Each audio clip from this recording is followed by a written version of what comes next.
하고 간접금융 있죠. 직접금융, 간접금융. 요거는 뭐 용어는 구분하셔야 됩니다. 직접금융, 간접금융. 요 내용이 어디로 바로 연결되나 그러면 우리 교재 4쪽에 보면 직접금융시장과 간접금융시장 나오죠. 그죠? 요 흐름을 이해할 때 직접금융, 간접금융이 그대로 사용됩니다. 그 제가 직접금융은 말 그대로 우리가 직접 기업이라든가 뭐 정부에 투자하는 게 직접이라고 말씀드렸죠. 간접은 금융기관을 통해서 투자가 이루어지는 거, 이게 간접이라고 말씀드렸죠. 그 정도는 여러분들 용어는 구분해 주셔야 됩니다. 되겠죠? 그거 일단 좀 봐두시면 되고, 다음에 나머지 내용은 한번 여러분들 쭉 읽어보십시오. 쭉 읽어보시면 됩니다. 이거는 한번 읽어보시면 됩니다. 내용 자체가 외우고 그럴 생각하지 마시고 쭉 읽어보시면 됩니다. 쭉. 다음에 6쪽에 이거 중요합니다. 금융시장 유형. 요거는 구분하셔야 됩니다. 금융시장 유형은 구분하셔야 됩니다. 그래서 저 10쪽에 보시면 우리나라 금융시장 구조라고 나오죠. 그죠? 요거를 여러분들이 어떻게 된다? 머릿속에 좀 넣어 두십시오. 넣어 두십시오. 일단 요 그림은 머릿속에 넣어 두셔야 되고요. 일단 이 금융시장 유형은 되게 중요하니까 잠깐만 같이 봅시다. 6쪽에 보면 단기금융이 있고 자본시장이 있죠. 단기와 자본시장, 우리가 보통 자본시장은 뭐 장기라고도 부르는데요, 그냥 단기가 있고 자본시장이 있어요. 단기는 기간이 짧다는 소리잖아요. 보통 언제? 만기 1년 이내에 금융자산이 거래되는 시장을 단기금융이라고 부릅니다. 되겠죠? 단기와 자본시장, 단기금융과 자본시장을 구분하는 기준은 기간입니다. 자본시장은 어떻게 된다? 1년 이상. 다음에 뭐가 없다? 만기가 없다. 여러분들 주식은 만기가 없어요. 채권은 그래도 만기가 있죠. 채권이 뭐였습니까? 채권. 만약에 우리 박근혜 정부가 돈이 없다 그러면 제일 좋은 방법이 뭐야? 돈을 찍으면 안 됩니다. 큰일 납니다.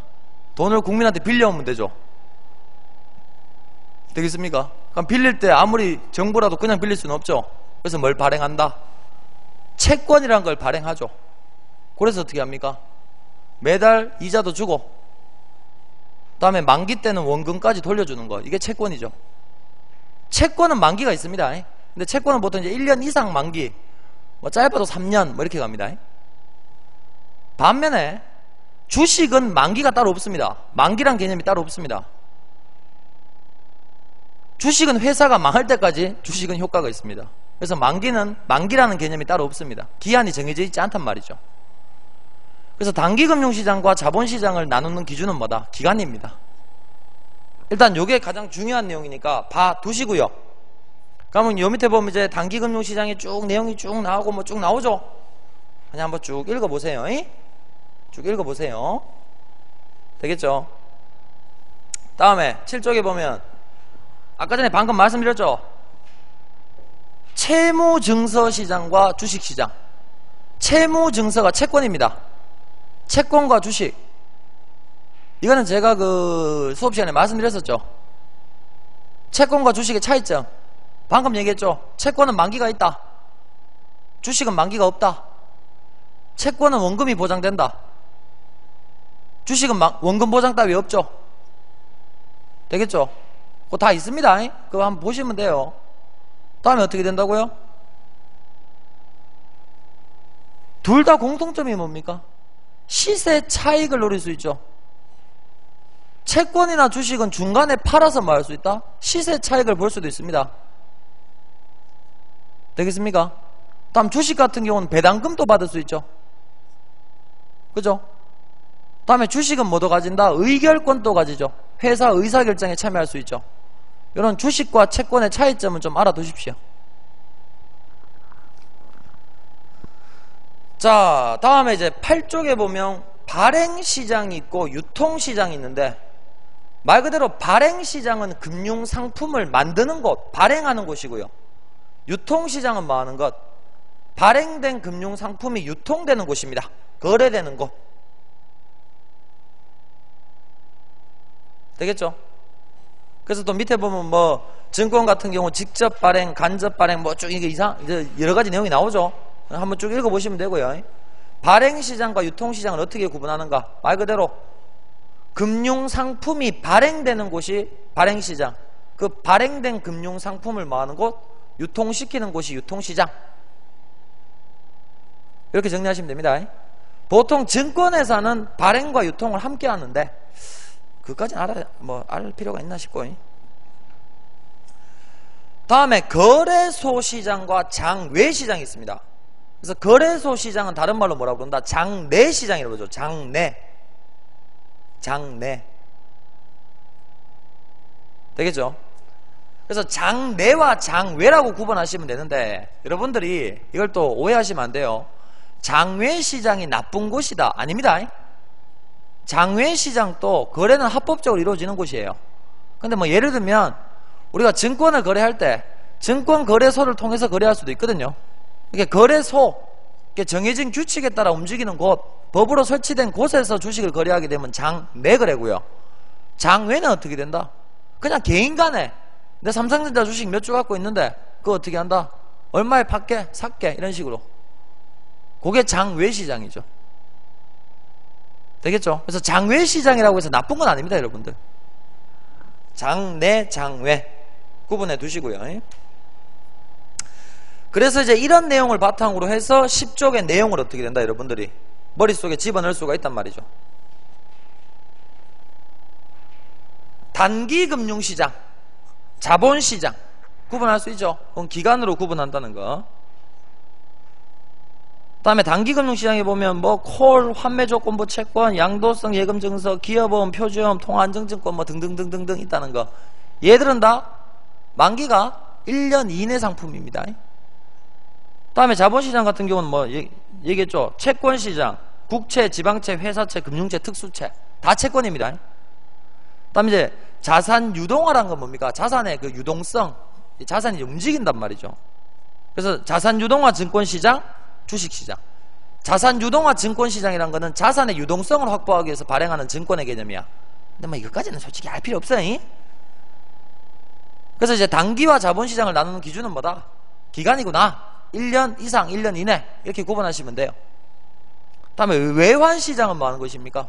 외화가 거래되는 시장이죠. 우리는 이거 필요 없습니다. 어차피 뭐 그거는 할 거 없고. 다음에 이제 여기 보면 이제 파생금융상품이라고 나오죠.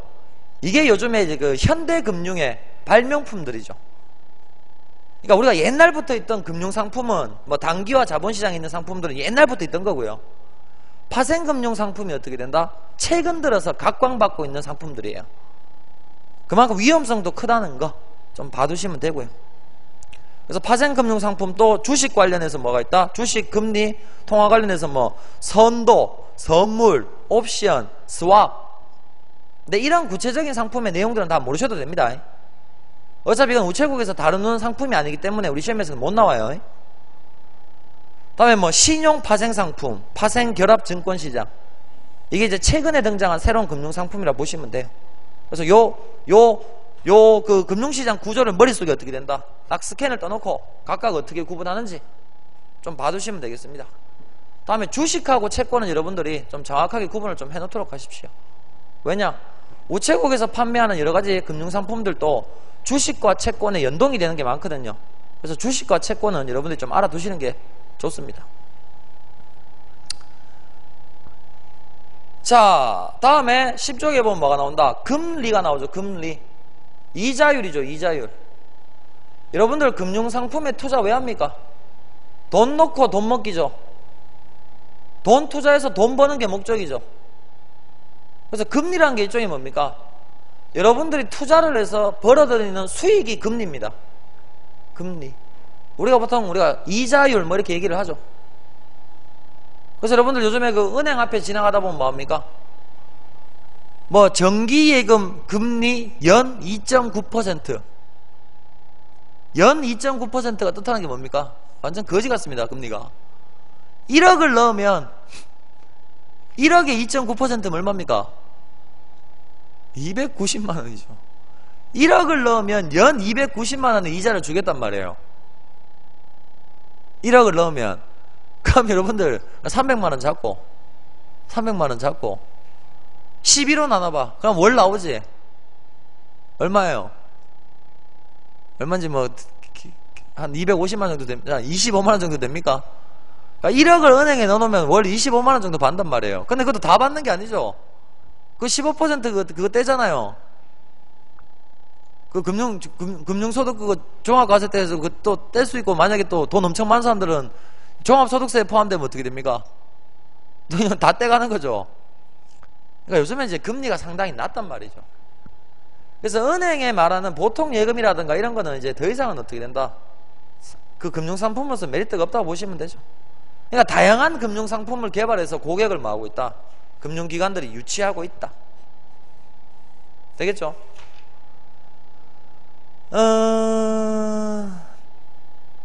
금리는 내용을 한번 봐두시면 되겠습니다.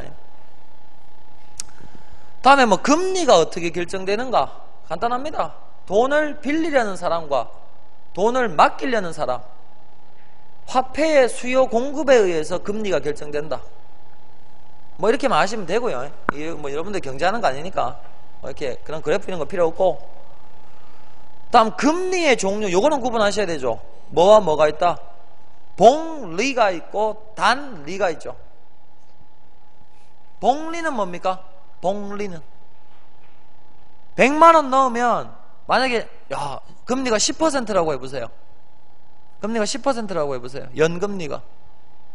그럼 110만원 대죠. 1년 맡기면. 복리는 원금 플러스 이자에다가 다시 이자를 주는 거죠.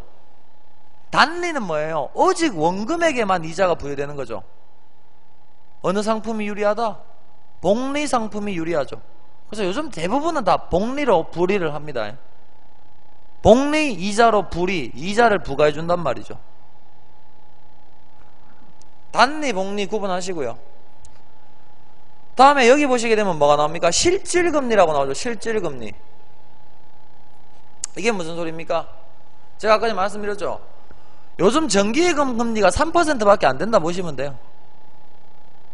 근데 내가 이제 이자로 3%를 받았는데 물가가 4% 올랐어요. 되겠습니까? 그럼 실질금리는 마이너스죠. 그럴 때는 뭐 하는 게 낫습니까? 은행에 돈 넣을 필요 있습니까? 없습니까? 없습니다. 그냥 쓰는 게 맞습니다. 되겠죠? 그래서 우리가 단순히 금리를 볼 때는 명목금리만 보시면 안 되고요. 실질금리를 반영하셔야 돼요. 만약에 뭐 내가 은행에서 받는 이자가 2%인데 물가가 어떻게 된다? 1% 올랐다. 그럼 1%는 우리가 딸 수 있죠. 그 경우는 뭐합니까? 은행에 돈을 넣어두는 게 맞죠. 근데 은행에서 받는 이자가 2%인데 물가가 4% 올랐다. 그럼 오히려 2% 손해보는 거죠. 그 상황에서는 뭐 하는 게 낫다? 그냥 물건 사두시는 게 맞아요. 금을 사두시는 게 맞아요. 금을. 그래서 우리는 이제 금리를 이해할 때 무슨 금리? 실질금리의 개념으로 이해를 해주셔야 됩니다. 실질금리.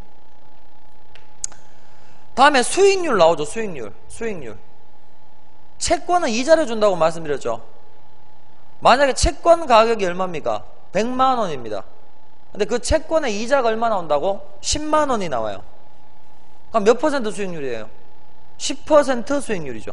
근데 요즘 이런 상품 없습니다. 요즘 이런 상품 없습니다. 채권 수익률은 어떻게 구하면 된다?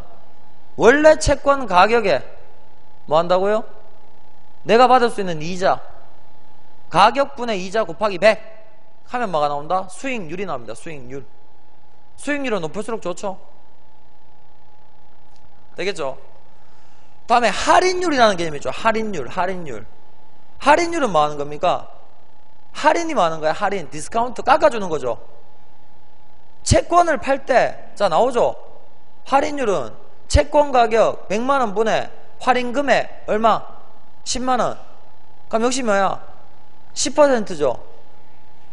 이거는 뭐 하는 거야? 채권을 팔 때 아예 깎아서 파는 거예요. 깎아서 100만원짜리 채권을 100만원에 파는 게 아니고 90만원에 파는 거야. 그럼 내가 10% 할인 받았지? 되겠습니까? 게다가 아까 전에 수익률 얼마였어? 자, 90만원에 내가 이자 얼마 받아? 10만원 받았죠? 그럼 어떻게 돼요? 수익률이 11.1%가 되는 거죠. 이해됩니까? 그러니까 여러분들 채권이란 거는요, 제가 채권은 뭐가 가능하다고 말씀드렸어요. 채권하고 주식은 구분하는 문제가 나올 수 있어요. 어차피 가장 기본적인 금융상품이야. 채권은 뭐를 한다고요? 할인을 해요. 할인. 디스카운트 깎아주는 거예요. 그러니까 우리가 100만원짜리 채권을 살 때 100만원이 아니고 90만원에 살 수 있단 말이에요. 90만원에. 그럼 원래 100만원인데 90만원에 샀죠. 그럼 얼마 할인했습니까? 10% 할인했죠. 그래서 할인율이 몇 %가 되는 거예요? 10%가 되는 거예요. 할인율은 쉽게 구할 수 있죠. 그러면 여러분들이 이 할인해서 산 채권의 뭐를 구해보세요? 수익률을 구해보세요. 얼마 주고 샀어요? 90만원 주고 샀는데 얼마의 수익을 거뒀어요?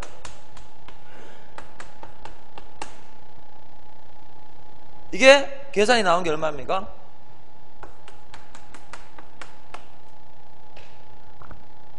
상당히 어떻게 된다? 수익률이 높죠. 근데 물론 요즘에 이만한 11.1% 수익 나는 채권 없습니다. 완전 신용도가 땅바닥인 건 가능해. 언제 그 기업이 망할지 모르는 그런 채권은 가능해. 왜? 여러분들 망할 기업에 누가 돈 빌려주겠습니까? 내일 모레 망할 기업한테, 아니 그 LIG 건설 있잖아요. LIG 건설 이놈들 곧 망할 거면서 뭐 했습니까? 시장에다가 엄청나게 그 채권 발행하고 해가지고 어떻게 됩니까? 그 돈 다 땡겨가지고 어떻게 된다고 다 사리사욕 채웠잖아요. 그러니까 뭐가 낮을수록 신용도가 낮은 기업이라든가, 기업도 채권을 발행하거든요. 회사채. 신용도가 낮은 회사일수록 뭐가 높아요? 채권에 수익률이 높아요. 왜? 수익이 낮은데 신용 낮은 애한테 투자해요, 안 해요? 안 하죠? 그죠? 근데 요즘에는 아무리 낮아도 이만한 수익률 나오는 금융상품 채권은 없다 보시면 돼요. 채권은 요즘에 좀 많이 나오면 한 4%까지는 괜찮더라고. 4%까지 나오는 상품, 회사채 이런 거, 뭐 현대자동차나 이런 거 사가지고 좀 뭐 잠깐씩 굴리고 이러면 어떻게 된다? 좀 괜찮죠? 재밌죠? 그러니까 그런 거를 또 은행에서 다 우체국에서 뭐 하고 있다고 판매를 하고 있단 말이에요. 자, 기본적으로 뭐 수익률하고 할인율은 여러분들 구하실 수 있어야 되고요. 다음에 13쪽에 보시게 되면 금융기관 쭉 나오죠. 은행, 비은행, 예금 취급기관. 우체국은 어디에 해당된다고? 비은행 예금 취급기관. 은행은 아닌데 예금을 취급하죠. 그래서 은행 아닌 게 예금을 취급한다고 비은행 예금 취급기관. 말이 길어. 그러니까 여러분들 은행에 보면 뭐가 있는지 쭉 한번 보세요. 일반은행이 있고 특수은행이 있죠. 그거 표시 좀 해두세요. 일반은행이 우리가 알고 있는 뭡니까? 시중은행 뭐가 있다? 국민은행, 우리은행, 하나은행, 다음 지방은행, 대구은행, 다음 외국은행 지점, 뭐 시티은행 이런 거 있죠. 특수은행은 뭐라고요? 은행법으로 관리받는 게 아니고 특별법으로 관리받는 거. 뭐가 있습니까? 밑에 한국산업은행, 한국수출입은행, 중소기업은행, 농업협동조합중앙회 및 수산업협동중앙회. 이게 다 어디에 속한다? 특수은행에 속한다. 이 정도는 구분해 두시고요.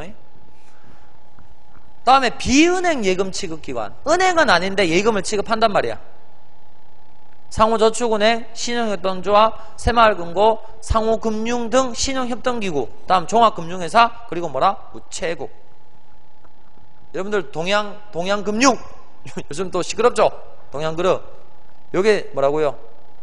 그 종합금융회사를 만들어가지고 고객들 예금 같은 거 막 많이 해가지고 지금 또 막 난리 났었죠? 난리 나고 있죠? 또 법정관리 지금 들어간다 그러면서 난리 나고 있죠.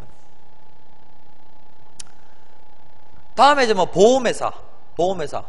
어차피 우체국에서도 보험을 취급하기 때문에 여러분들이 보험회사는 또 뭔지를 봐두셔야 되죠.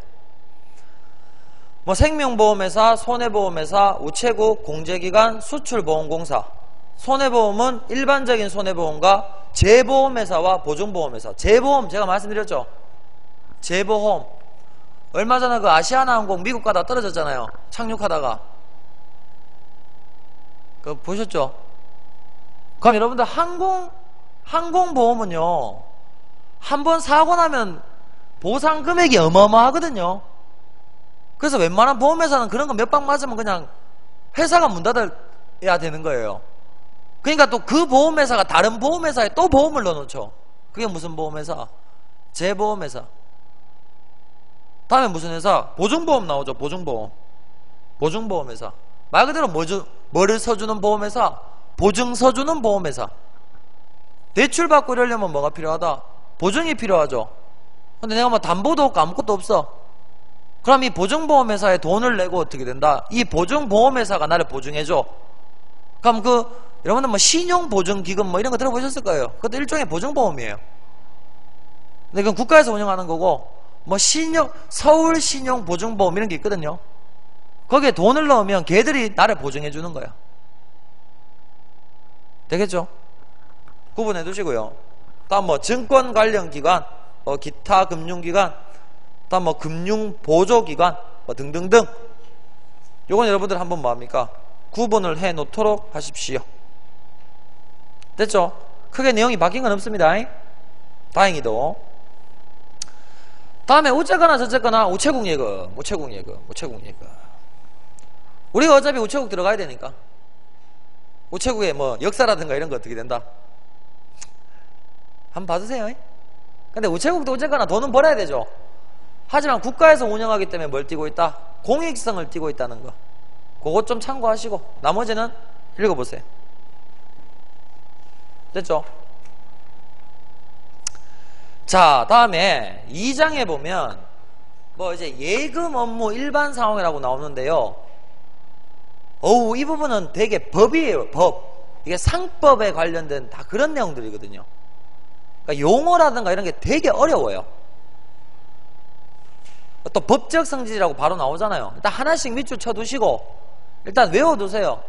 소비 임치계약, 요물계약, 상사계약, 부합계약. 이게 뭐라고요? 예금계약의 법적 성질이다. 단순하게 물어볼 수도 있어요. 다음 중 예금계약의 법적 성질에 대한 설명으로 옳은 것은 틀린 것은? 그죠? 이런 식으로 물어볼 수 있으니까 이렇게 하나하나씩 법적 성질을 밑줄 쳐놓고 일단 내용을 알아두십시오. 구체적인 내용은 지금은 모르셔도 돼요. 일단 이런 성질이 있다 정도만 일단 지금 잡아놓으세요. 어차피 우리가 또 문제 풀고 그러면서 또 자세하게 할 거니까. 다음에 또 18쪽 보시게 되면 뭐 예금계약의 법적 구조라고 나오죠. 뭐 보통예금, 저축예금, 뭐 정기예금, 뭐 별단예금, 정기적금, 상호부금, 당좌예금. 요게 다 예금이거든요.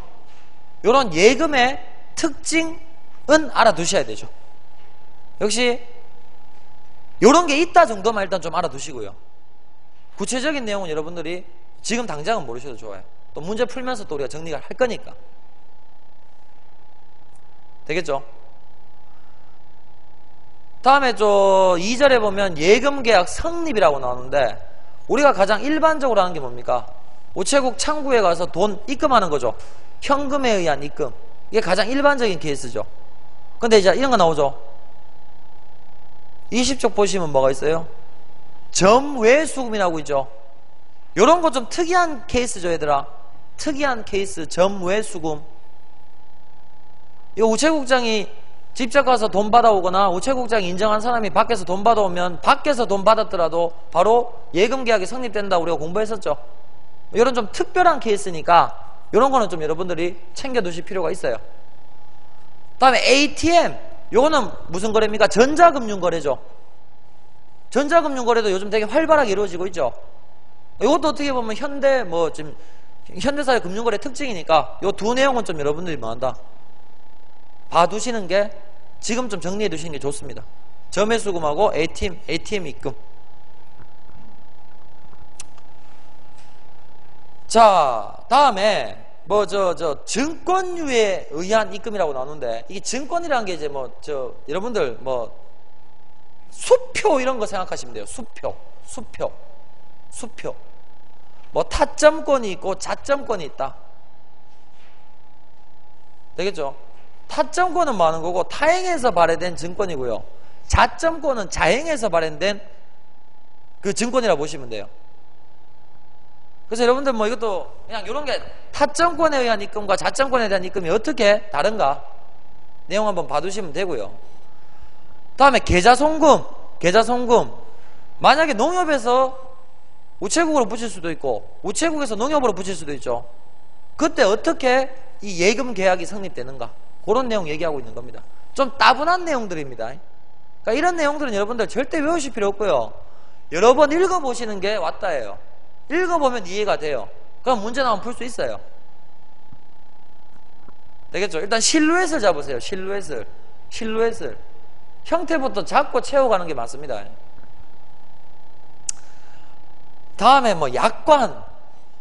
되게 중요한데요. 이건 일단 정말 재미없어요. 이건 넘어가시고, 우리 교재 보면 24쪽에 보면 우체국 예금 거래 기본 약관 나오죠. 이게 우리 교재에 없던 거잖아요. 어차피 여러분들 우체국 가실 거잖아요. 이거 우리 교재는 우체국 예금 거래 기본 약관 없죠. 우체국 가셔야 되죠. 차라리 이 내용을 여러분들이 한번 쭉 뭐 하십니까? 쭉 읽어보세요. 어차피 나오면 이 내용이 나올 거예요. 그죠? 요거 한번 쭉 읽어보세요. 쭉. 이게 맞아요.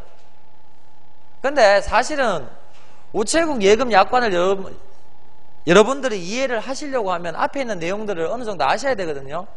그러니까 일단은 앞에 있는 내용들은 요런 용어가 있구나 정도만 보시고, 여러분들이 좀 이렇게 정독하면서 중요하게 보실 것보다 우체국 예금거래 기본 약관. 어차피 우체국에서의 예금거래는 이 약관을 통해서 이루어지는 거죠. 이게 가장 기본이죠.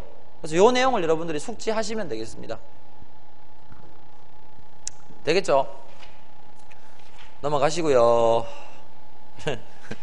이건 어쩔 수 없습니다. 여러분들이 읽고 가야 됩니다. 읽고 그냥 학습을 하셔야 됩니다. 자, 다음에 이것도 또 31쪽에 보면 여기도 지금 다 뭡니까? 법적인 내용인데, 예금을 거래하는 상대방. 여러분들이 우체국 직원이고 제가 우체국에 뭐하러 왔다? 입금을 하러, 그러니까 예금을 하러 왔단 말이죠. 그럼 제가 상대방이 되는 거죠. 제가. 자연인 나오죠, 자연인. 자연인이 우리입니다, 우리.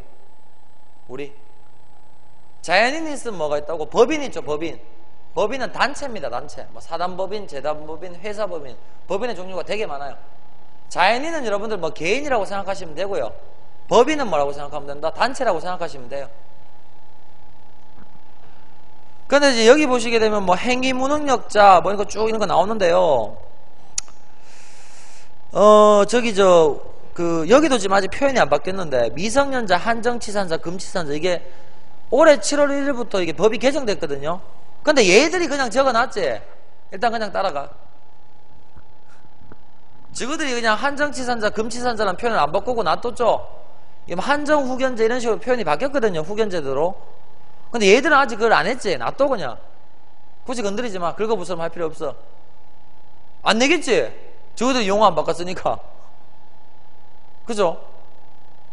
그러니까 이거는 여러분들이 굳이 이렇게 법적인 내용까지는 어떻게 된다, 자세하게 아실 필요는 없단 말이에요. 그러니까 이 부분도 미안하지만 뭐한다? 그냥 읽으세요. 어쩔 수 없습니다. 다음 뒤쪽에 33쪽 보니까 뭐가 나온다? 법인 나왔죠? 법인 이 부분도 되게 까다롭거든요. 법인 대표가 한 명인 경우가 있고 여러 명인 경우가 있고 되게 까다로운데, 이 부분도 여러분들이 이렇게 회사랑 거래할 때 공동대표이사 제도를 채택하고 있는 경우의 거래, 이거 어떻게 보면 좀 특수한 케이스니까 이 케이스에서 여러분들이 어떻게 거래를 해야 될지 읽어두시면 되겠습니다. 읽어두시면.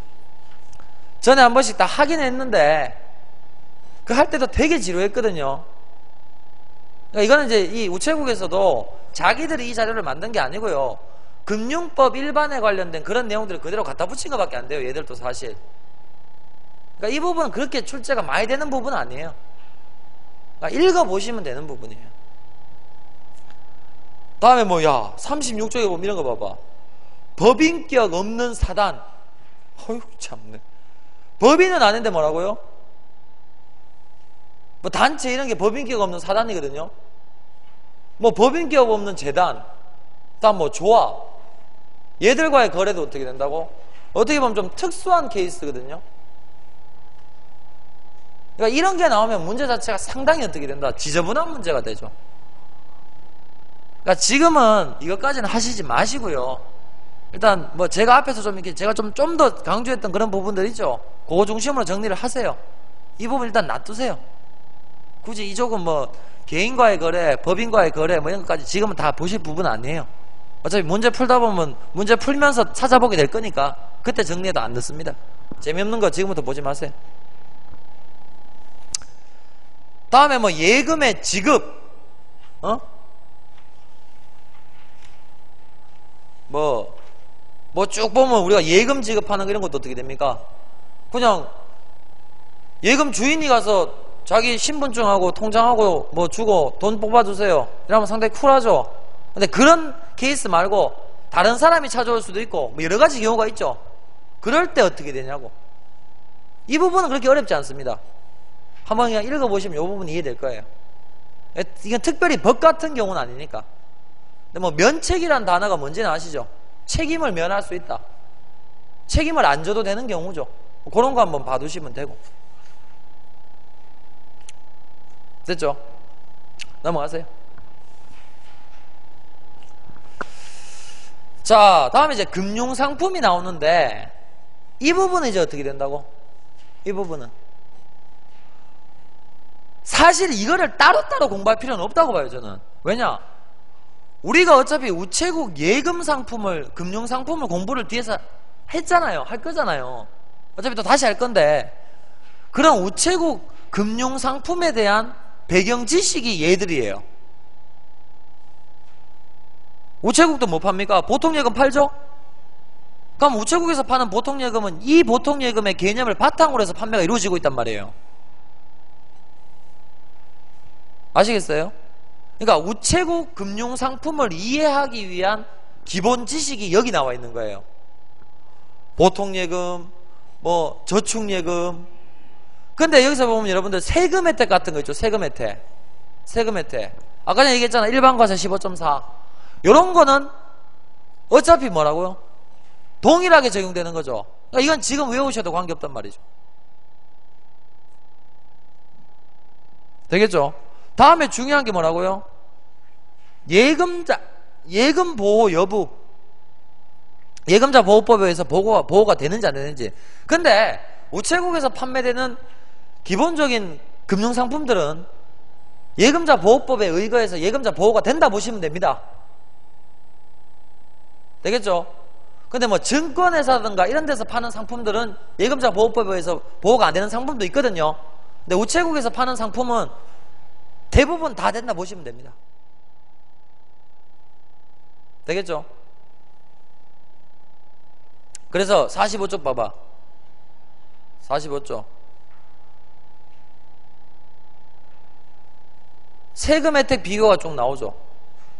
일반 15.4, 소득세 14%에 지방소득세 1.4를 합쳐서 15.4죠. 세금 무대는 어떻게 돼요? 9.5%밖에 안 내죠.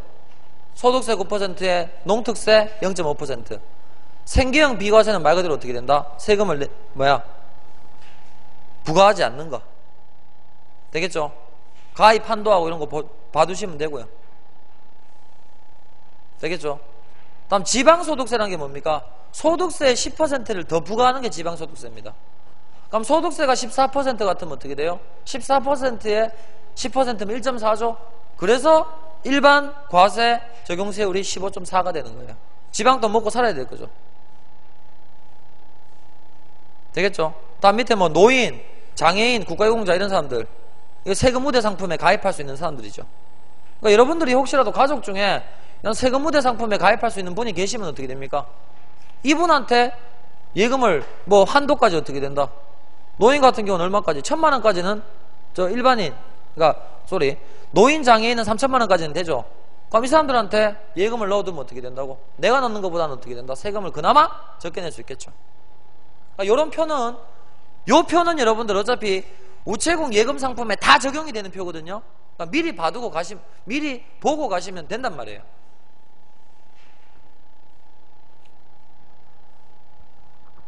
다음에 이제 뭐가 있다? 뭐 가계 당좌 예금, 뭐 가계 수표 이런 것도 발행할 수 있는 게 당좌 예금이죠.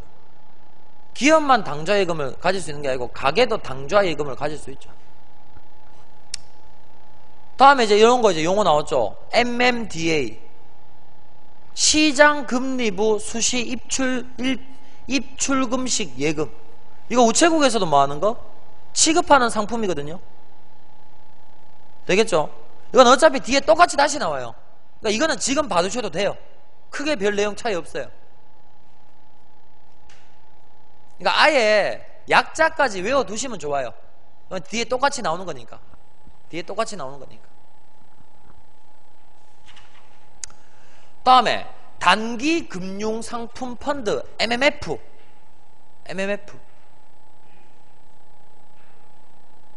되겠죠? 이거는 저 우체국에서 어떻게 된다? MMF는 취급을 안 하죠. 왠지 이거 예금자 보호 돼요, 안 돼요? 안 되죠. 그러니까 잘 물어보는 건 예금자 보호예요.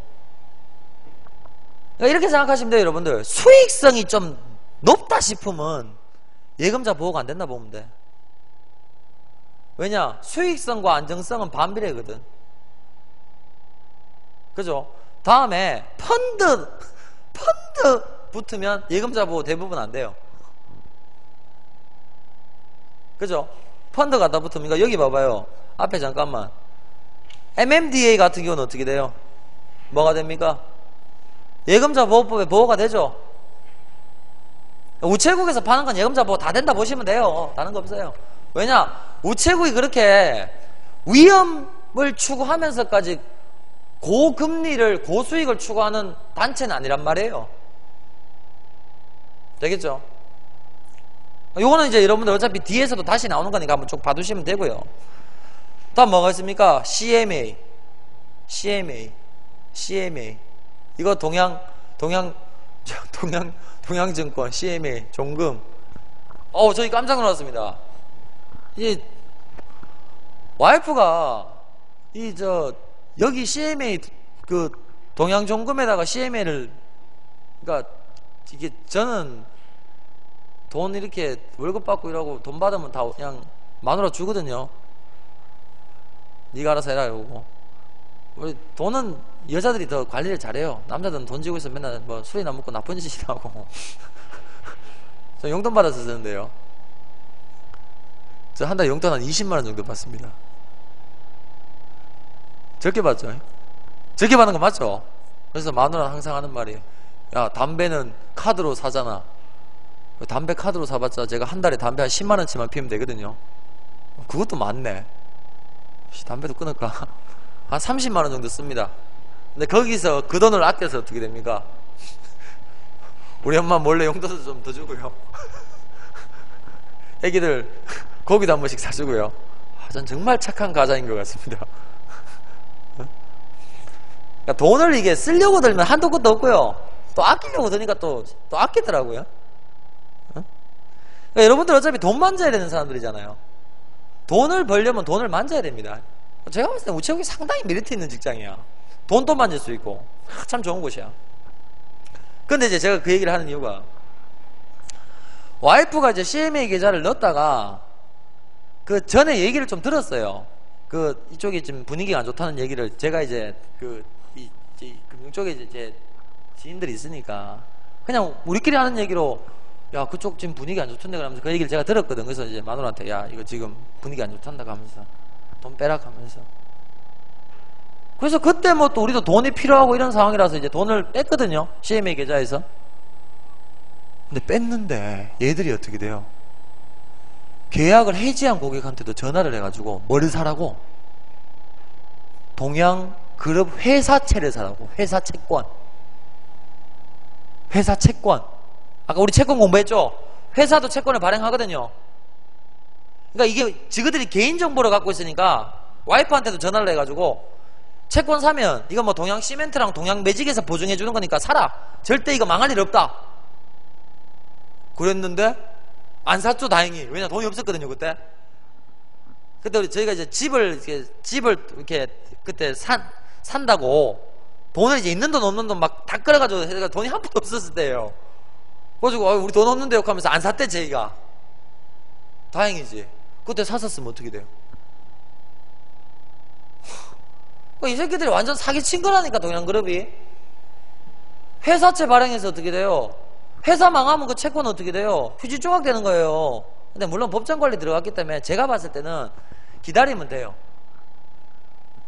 기다리면 돼요. 왜냐 그러면 동양주식이라든가 그러니까 동양증권이라든가 동양매직이라든가 동양시멘트 주식 가치가 시가 1조 원이 넘기 때문에 기다리면 그거 법정관리하면서 차근차근하게 정리하면 다 그 채권은 다시 돈은 받을 수 있거든요. 근데 기분이 나쁘잖아. 사람 뒤통수 친 거밖에 안 되잖아요. 안 망한다 해놓고 망했잖아, 따지고 보면. 그래서 다행이다 이러면서.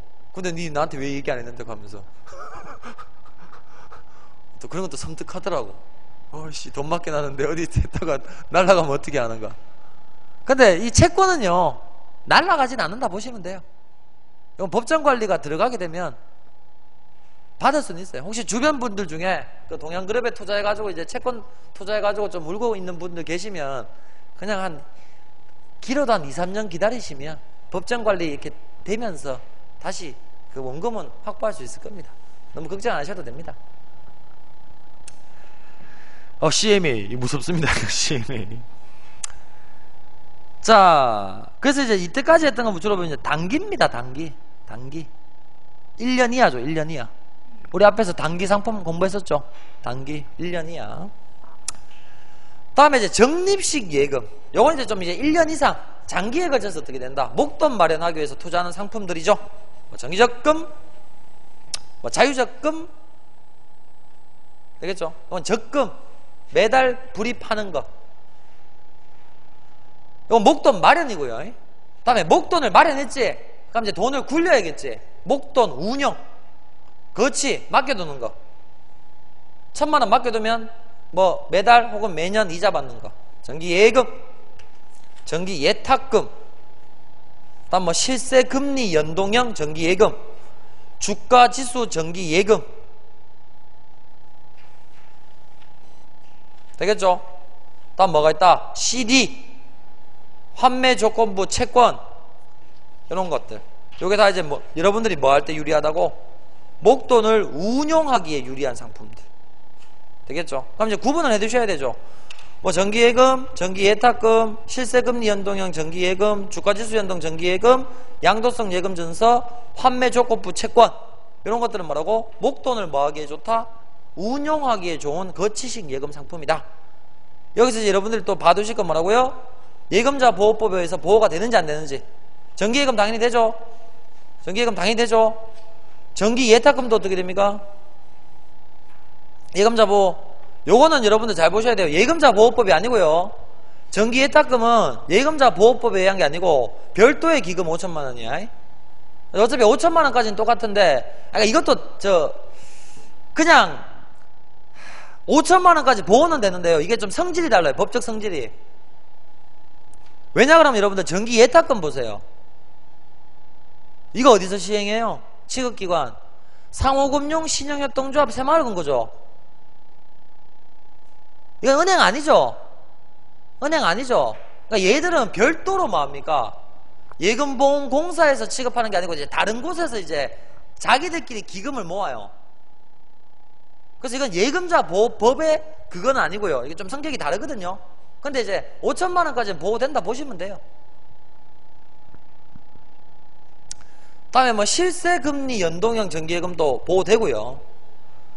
다음에 나오죠. 주가지수 정기예금. 이것도 어떻게 된다? 보호되고요. 근데 드디어 나왔죠. 양도성 예금 증서. 이건 어떻게 된다? 예금자 보호 안 되죠. 다음 환매조건부 채권. 이것도 안 되죠. 되는 거 안 되는 거 구분해 두십시오. 일단 그게 여러분들 가장 구분하기 편한 거니까. 다음에 네 번째 나오는 게 특수 목적 부상품. 말 그대로 특수한 목적, 뭐 집을 마련한다거나 뭐 그런 거 있죠. 그죠? 봐두시면 됩니다. 자, 다음에 네 번째가 뭡니까? 전자금융. 앞쪽 재미없습니다. 재미없습니다. 뭐 전자금융의 의 그냥 한번 읽어보시고요. 특징, 비대면, 비서면 이런 거. 뭐 전자금융의 이면, 감춰진 게 무엇일까? 쭉 한번 보세요. 그냥 이건 쭉 읽어보세요. 쭉. 근데 여기 보면 61쪽에 보면 CD ATM 서비스, 이제 구체적인 그런 서비스가 나오는 거 있죠. 뭐 텔레뱅킹 서비스, 다음 인터넷 뱅킹 서비스, 모바일 뱅킹, 이런 건 한 번씩 한번 쭉 좀 자세하게 읽어보세요. 다음 특히 중요한 게 뭐야? 68쪽에 8번 신용카드, 직불카드, 체크카드, 선불카드. 요것도 여러분들이 뭐합니까? 요거는 카드 쪽은 나올 확률 높아요. 요거는 따로 정리 한번 해두세요. 그래서 이제 지금 우체국에서 나온 금융상식 자료는 우리 교재하고 내용하고 거의 별 차이가 없어요. 내용 순서도 별 차이가 없고요. 근데 우리 교재보다는 그래도 조금 내용이 조금은 좀 이렇게 좀 그래도 간략하게 됐고 보기가 좀 편하게 돼 있어요. 그죠? 어떻게 보면 다행이에요. 우리가 공부했던 게 지금 헛수고가 아니니까 다행이에요. 그래서 일단 제가 앞쪽에 그냥 저 법적 성질 그런 거 되게 그냥 재미없는 거 있었죠. 그런 건 지금 보지 마세요. 굳이 보실 필요 없고 넘어가시고, 제가 지금 얼추 한 바퀴는 다 훑었다고 보거든요. 빠른 시간에 훑었어요. 제가 1시간 정도 제가 훑었거든요. 그래서 제가 이걸 훑은 이유는 어차피 다음 주부터 제가 뭐부터 문제 푼다고 그랬어요? 금융 부분부터 문제 푼다고 말씀드렸죠. 그래서 이제 거기를 위한 뭐 예습이라 보시면 되고, 우편상식 같은 경우는 제가 그 책 다시 나오면요 그거를 복사를 해드릴 테니까요, 거기에 맞춰서 우리가 또 공부를 해주시면 돼요. 근데 제가 예상하기로는 이게 한 번으로 끝나면 다행인데, 만약에 우체국이 또 자료를 다시 올리고 이러면 그때는 진짜 미치는 거예요. 그때 되면 그때 포기하면 절대 안 돼요. 여러분들 짜증난다고. 그러니까 어떻게 보면 지금 막 이 교재 이런 것 때문에 짜증나서 관둔 친구들도 사실 있거든요. 사실 있어요. 그러니까 이게 혼자서는 하기가 힘든 공부가 돼버렸어요. 근데 이거를 이제 계속 이제 우리 학원이라든가 출판사는 계속 그 자료를 이렇게 공유를 하면서 빨리빨리 움직이다 보니까 그런 건 저희가 조금 낫잖아요. 그러니까 어쨌거나 저쨌거나 학원 빠지지 마시고요. 특히 요즘 또 야구하고 이런다고 이제 학원을 이제 조금씩 빠지시고 그러던데, 뭐 어차피 이번 주면 오늘이면 끝나죠. 오늘 뭐 두산 우승 할 거니까 삼성은 져야 됩니다. 그따위로 야구할 거면 져야 됩니다. 진짜. 일단은 이제 금융 쪽은 요거 하고 금융상식 부분 다시 보시고, 제가 예금 상품이랑 보험 상품은 다 드렸죠. 그걸로만 공부하시면 됩니다. 다른 거 하지 마세요. 교재도 굳이 안 보셔도 돼요. 지금은. 근데 교재는 뭐 때문에 필요하다? 뒤에 문제가 있잖아요. 그래서 문제도 제가 혹시라든가 판매 종료된 금융상품 이런 건 다 빼고 풀 테니까 여러분들은 그냥 편안하게 따라오시면 돼요. 편안하게. 아시겠죠? 그렇게 또 문제풀이를 하면서 또 개념을 정리하고, 또 제가 이제 또 교재가 나오는 대로